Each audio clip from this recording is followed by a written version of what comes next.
paz do nosso Senhor Jesus Cristo. Estamos aqui hoje para mais um dia de leitura. Senhor Deus e Pai, glorificado e exaltado és o teu santo nome, Senhor.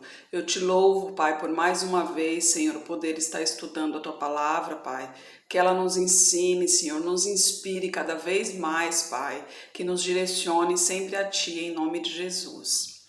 Estamos no segundo livro de Reis. Ontem a gente viu a cura de Naamã, inclusive a Geazi, que era o servo de Eliseu, ele acabou ficando leproso, ficou com a lepra de Naamã, porque ele acabou recebendo dinheiro pela cura, né? Sendo que não foi ele que curou, foi Deus quem curou, e ainda por cima foi a Eliseu para curá-lo, né? Não usou nem de Geazi, né? Foi Eliseu. Só que Geazi, ambicioso, quando viu aquele monte de presente e Eliseu recusou, ele foi atrás de Naamã e acabou pegando um pouco desses presentes, né? Com isso, tanto ele quanto a descendência dele seriam de leprosos, né? Hoje a gente vai ver o machado que flutuou no capítulo 6. E disseram os filhos dos profetas a Eliseu: Eis que o lugar em que habitamos diante da tua face é pequeno para nós todos. Vamos, pois, até o Jordão e tomemos de lá cada um de nós uma viga e façamos-nos ali um lugar para habitar. E disse ele: Ide. E disse um: Serve-te de ires com os teus servos. E disse ele: Eu irei. E foi com eles. Chegando eles ao Jordão, cortaram madeira. E sucedeu que, derrubando um deles um tronco, o ferro caiu na água, e ele exclamou: Ai, meu senhor! Ele era emprestado. E disse o homem de Deus: Onde caiu? E mostrando-lhe ele o lugar, cortou um pau e o lançou ali e fez flutuar o ferro. E disse: Levanta-o. Então estendeu ele a sua mão e o tomou. Olha que maravilha, né? Deus continua fazendo milagres na presença de todos ali. Todos puderam vivenciar os atos de Deus assim, tão livremente, tão abertamente, né? Eliseu revela os planos do rei da Síria, no versículo 8.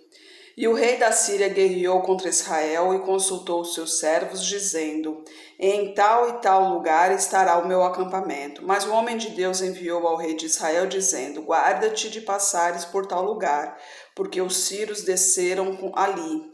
Por isso o rei de Israel enviou tropas àquele lugar, de que o homem de Deus lhe dissera e de que o tinha avisado, e assim se salvou, não uma nem duas vezes. Então se turbou com este incidente o coração do rei da Síria.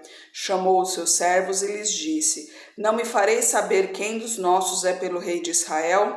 Aqui, como Eliseu sempre estava alertando o rei de Israel onde estava o povo da Síria, o rei inclusive pensou que realmente tivesse um traidor entre eles, que estivesse falando ao rei de Israel onde eles estavam, porque todas as vezes que eles iam para algum lugar, Israel chegava para guerrear contra eles, né? Mas ali era Deus do lado deles através de Eliseu, e o rei pensando que era algum traidor, né?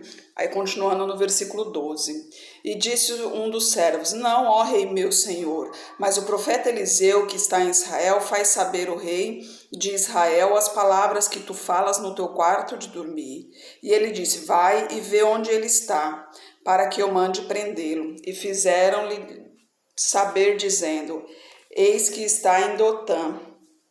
Então enviou para lá cavalos, carros e um grande exército, os quais chegaram de noite e cercaram a cidade.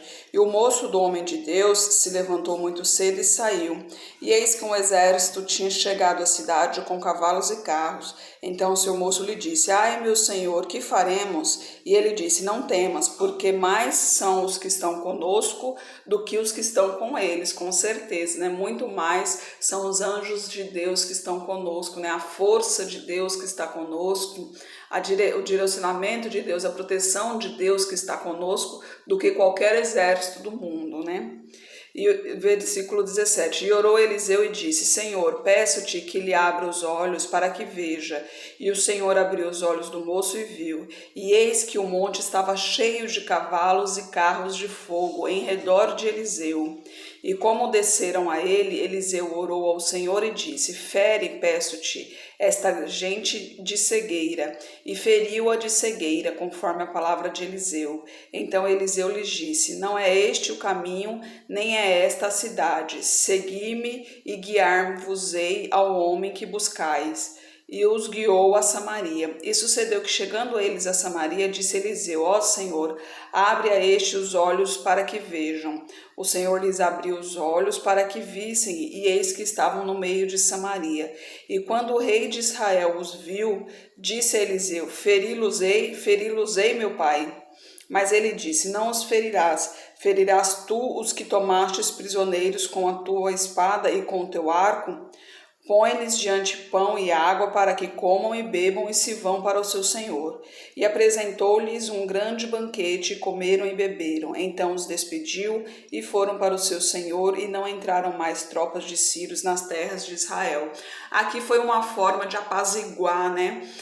Porque se eles tivessem matado o exército ali dos sírios, com certeza os sírios iriam atacá-los novamente, né? Mas aqui, quando Eliseu disse, né? Deus mesmo fala, quando lhe derem um tapa, dê a outra face, né? Então aqui, ao invés de prendê-los ou matá-los, qualquer coisa, Eliseu falou: não, vamos ajudá-los. Quando eles receberam o bom atendimento, a recepção calorosa deles com banquete, isso serviu para trazer paz entre eles, para acalmar todos os sírios, né? O cerco de Samaria, no versículo 24. E sucedeu depois disso que Ben-Hadad, rei da Síria, juntou todo o seu exército e cercou Samaria. E houve grande fome em Samaria, porque a cercaram, até o ponto de se vender uma cabeça de um jumento por 80 peças de prata, e a quarta parte de uma medida de esterco de pombas por 5 peças de prata. E sucedeu que, passando o rei pelo muro, uma mulher gritou a ele, dizendo: acode-me, ó rei meu senhor. E ele lhe disse: se o Senhor não te acode, como te acudirei eu? Não tenho trigo nem vinho. Perguntou-lhe então o rei: que tens? E disse ela: esta mulher me disse: dá cá o teu filho, para que hoje o comamos e amanhã comeremos o meu. Cozemos, pois, o meu filho e comemos. Mas dizendo-lhe que eu no outro dia: dá cá o teu filho, para que comamos, escondeu o seu filho. E sucedeu que, ouvindo o rei estas palavras, rasgou as suas vestes, enquanto ia passando pelo muro. E o povo viu que o rei estava vestido de pano de saco por baixo das roupas. E disse: assim me faça Deus o que bem quiser, se a cabeça de Eliseu, filho de Safate, hoje ficar sobre ele. Estava Eliseu assentado em sua casa, e também os anciãos estavam assentados com ele. E enviou o rei um homem adiante de si. Mas antes que o mensageiro viesse a ele, disse ele aos anciãos: vistes como o filho do homicida mandou tirar minha cabeça? Olhai, pois, que, quando vier o mensageiro, fechai-lhe a porta e empurrai-o para fora da porta. Porventura não vem após ele o ruído dos pés do seu senhor? E estando ele ainda falando com eles, quando o mensageiro chegou, então o rei disse: eis que este mal vem do Senhor, que mais, pois, esperaria do Senhor? Aqui Israel mais uma vez estava sendo castigado, né? O povo da Síria cercou a cidade e com isso não entrava alimentos na cidade, né? Então até que um momento o rei resolveu realmente entregar Eliseu aos sírios, né? Pelo menos foi isso que eu entendi aqui. Vamos ver na próxima o que diz aqui. Capítulo 7. Então disse Eliseu: ouvi a palavra do Senhor, assim diz o Senhor: amanhã, mais ou menos a esta hora, haverá uma medida de farinha por um ciclo e 2 medidas de cevada por um ciclo à porta de Samaria. Porém, um capitão em cuja mão o rei se encostava, respondeu ao homem de Deus e disse: eis que ainda que o Senhor fizesse janelas no céu, pode-seria fazer isto? E ele disse: eis que o verás com os teus olhos, porém disso não comerás. E 4 homens leprosos estavam à entrada da porta, os quais disseram uns aos outros: para que estaremos nós aqui até morrermos? E se dissermos: entremos na cidade, há fome na cidade e morreremos ali. Se ficarmos aqui, também morreremos. Vamos então e passemos para o arraial dos sírios. Se nos deixarem viver, viveremos, e se nos matarem, então somente morreremos. E levantaram-se ao crepúsculo para irem ao arraial dos Sírios, porém, chegando à entrada do arraial dos Sírios, eis que não havia ali ninguém, porque o Senhor fizera ouvir no arraial dos Sírios ruído de carros e ruído de cavalos, como o ruído de um grande exército, de maneira que disseram uns aos outros: eis que o rei de Israel alugou contra nós os reis dos heteus e os reis dos egípcios para virem contra nós. Por isso se levantaram e fugiram no crepúsculo, e deixaram as suas tendas, os seus cavalos, os seus jumentos e o arraial como estava. Fugiram para salvarem a sua vida. Olha que maravilha, mais uma vez Deus fazendo os milagres ali, né? Eliseu, quando falou, né, a metade de um trigo por 50, aliás, farinha por um ciclo e 2 medidas de cevada por um ciclo, né, que seria um preço muito barato a ser comprado para poder, que tanto que o rapaz não acreditou muito, né?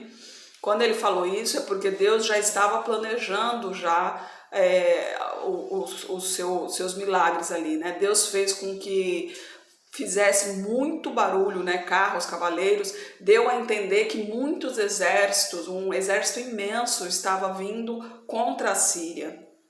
Então, eles temeram no momento ali e fugiram, né? Só que na realidade não tinha ninguém, foi só o barulho que Deus mandou. E eles não viram ninguém, mesmo assim fugiram para que ficasse tudo, para que Israel voltasse à sua vida normal, né? Aí no versículo 8, chegando pois estes leprosos à entrada do arraial, entraram numa tenda e comeram, beberam e tomaram dali prata, ouro e roupas, e foram e os esconderam. Então voltaram e entraram em outra tenda e dali tomaram alguma coisa e a esconderam. Então disseram uns aos outros: não fazemos bem, este dia é dia de boas novas e nos calamos. Se esperarmos até a luz da manhã, algum mal nos sobrevirá.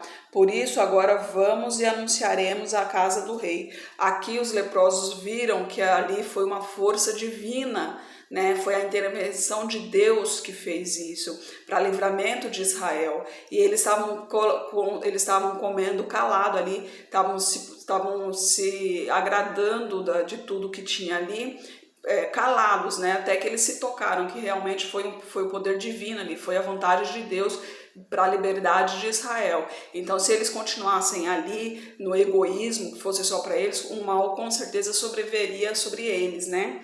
Então, eles resolveram contar ao rei o que estava acontecendo. No versículo 10, vieram então e gritaram os porteiros da cidade e lhes anunciaram, dizendo: fomos ao arraial dos Sírios, e eis que lá não havia ninguém, nem voz de homem, porém só cavalos atados, jumentos atados, e as tendas como estavam dantes. E chamaram os porteiros, e estes os anunciaram dentro da casa do rei. E o rei se levantou de noite e disse a seus servos: agora vos farei saber o que é que os sírios nos fizeram. Bem sabem eles que esfaimados estamos, pelo que saíram do arraial a esconder-se pelo campo, dizendo: quando saírem da cidade, então tomaremos vivos e entraremos na cidade. Aqui o rei de Israel, ele está pensando que é uma armadilha dos sírios, né? Que na realidade eles não abandonaram a cidade e sim se esconderam para poder atacar quando os israelenses fossem ao acampamento para saquear. Eles seriam atacados, né? Eles não pensou que poderia ser a obra de Deus ali, e muito menos em procurar Eliseu, que Eliseu era o intermediador entre Deus e o povo, né? Versículo 13. Então um dos seus servos respondeu e disse: tomem-se, pois, 5 dos cavalos que restam aqui dentro. Eis que são como toda a multidão dos israelitas que ficaram aqui, e eis que são como toda a multidão dos israelitas que já pereceram. E enviemo-los e vejamos. Tomaram, pois, 2 cavalos de carro, e o rei os enviou com mensageiros após o exército dos sírios, dizendo: ide e vede. E foram após eles até o Jordão, e viram que todo o caminho estava cheio de roupas, de avivamentos que os sírios, apressando-se, jogaram fora. Então voltaram os mensageiros e o anunciaram ao rei. Então saiu o povo e saqueou o arraial dos sírios. E havia uma medida de farinha por um ciclo e 2 medidas de cevada por um ciclo, conforme a palavra do Senhor. E puseram o rei na porta o capitão em cuja mão se apoiava. E o povo o atropelou na porta e morreu, como falara um homem de Deus, que falou quando o rei descera a ele. Que Eliseu disse que ele não comeria desse alimento que seria tão barato, que ele não comeria, né? E ele realmente foi morto ali, porque ele não acreditou na palavra do Senhor. Versículo 18. Porque assim sucedeu como o homem de Deus falara ao rei, dizendo: amanhã, quase a este tempo, haverá 2 medidas de cevada por 1 siclo e 1 medida de farinha por 1 siclo à porta de Samaria. E aquele capitão respondeu ao homem de Deus e disse: eis que ainda que o Senhor fizesse janelas no céu, poderia isso suceder? E ele disse: eis que o verás com os teus olhos, porém dali não comerás. E assim lhe sucedeu, porque o povo atropelou a porta e morreu, né? Quando você não acredita na palavra do Senhor, muita coisa pode acontecer. Aqui ele questionou ao Senhor, né? Ele não estava questionando a Deus, ele estava questionando ao Senhor. Poderia o Senhor, porque ele fala, poderia o Senhor abrir janelas? Então ele estava questionando a Deus. Era uma palavra de Deus e ele estava questionando a Deus. Ele estava duvidando da palavra de Deus, né? Então o pecado dele, obviamente, foi a morte, porque ele indagou a Deus pelo que Deus prometeu que iria fazer e ele não estava acreditando e ainda por cima estava duvidando da palavra dele, né? Então a gente tem que tomar muito cuidado. Muitas coisas acontecem, a gente fica em dúvida se é, se não é. Então, em caso de dúvidas, a primeira coisa que se deve fazer é conversar com Deus. Chega no seu quarto, em silêncio, respira fundo, tranquilo, mente vazia e conversa com Deus ali. Muita gente fala assim, mas eu não sei conversar com Deus. Mas você conversa com Deus do jeito que você conversa com seu amigo, com sua mãe, com seu pai, lógico, com todo respeito, com toda admiração. A gente fala assim com seu amigo, com seu pai, com sua mãe, mas tem gente que maltrata tanto os pais que se você for falar com Deus isso, você vai receber um tapa na cara, porque Deus também não leva desaforo. Afinal de contas, ele é Deus, ele pode tudo, ele é tudo, né? Então a gente tem que ir com todo respeito, com toda a humildade, mas conversar com ele como se conversa com um amigo. Que se você tiver com o coração aberto, o coração tranquilo, ele com certeza ele vai te responder. Pode ser que ele não responde naquele momento ali, porque o tempo de Deus é diferente do nosso, mas ele vai te responder, seja o Espírito Santo sussurrando em seu ouvido, seja um sonho, seja através de alguém. Então, seja em pensamentos, de algum modo ele vai te responder. Só que tenha paciência, porque isso, como eu disse, é no tempo dele. E o tempo dele é muito bem diferente do nosso. Então, tenha paciência, tenha cautela, se mantenha firme, que prosperará. Senhor Deus e Pai, glorificado e exaltado és, Senhor, eu te louvo, Pai, e te agradeço, Pai, por tuas palavras, por tua mensagem, Senhor, acalante nossos corações, Pai, esteja com essa pessoa que está orando comigo, derrama a tua unção sobre ela, Pai, proteja-a de todo mal, Senhor, fortaleça o teu coração, Pai, caia por terra toda seta inimiga, seja doença, seja esquizofrenia, seja problemas psicológicos, seja problema espiritual, todo o mal, Senhor, tudo que não pertence a Ti, que caia por terra, Pai. Eu peço a Ti pela minha família, pelos meus amigos, que derrama a Tua unção sobre cada um deles, Senhor. Os Teus servos, Pai, fortaleça-os em Tua presença, Pai. E o mundo, Senhor, dê a oportunidade a ele, que ele se arrependa de todo o mal e se volte para Ti, em nome de Jesus. Amém. Que Jesus Cristo esteja em seu coração e que Deus abençoe.